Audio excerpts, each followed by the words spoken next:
ये खबर KR मंगलम university द्वारा प्रस्तुत की गई है। भारतीय वायुसेना की ताकत, देश की सीमाओं की सुरक्षा और आने वाले समय की युद्ध चुनौतियों को लेकर आज एक बहुत बड़ी और महत्वपूर्ण खबर सामने आई है। भारत अब दुनिया के सबसे उन्नत यानी छठी पीढ़ी के लड़ाकू विमान कार्यक्रम में शामिल होने की दिशा में एक कदम बढ़ा रहा है। संसद की रक्षा मामलों की स्थायी समिति यानी parliamentary standing committee on defence ने शुक्रवार यानी 7 अगस्त को संसद में अपनी एक खास रिपोर्ट पेश की है। इस रिपोर्ट में समिति ने रक्षा मंत्रालय से सिफारिश की है कि आज के दौर की आधुनिक हवाई लड़ाई में भारत की ताकत को बढ़ाने के लिए छठी पीढ़ी के लड़ाकू विमानों को हासिल करने और उनके विकास के लिए एक साफ और मजबूत योजना यानी रोड मैप तैयार की जाए।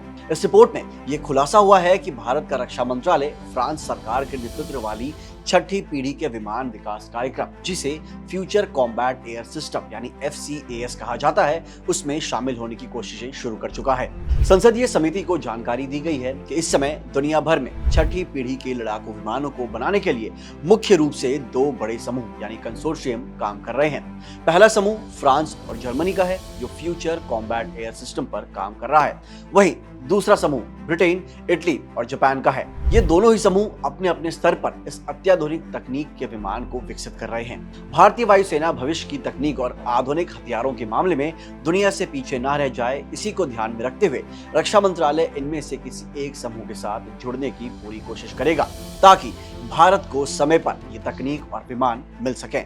और तो और इसके साथ ही संसदीय समिति ने मौजूदा दुनिया के हालात और सुरक्षा चुनौतियों को देखते हुए देश के रक्षा बजट को बढ़ाने पर भी पुरजोर सिफारिश की है।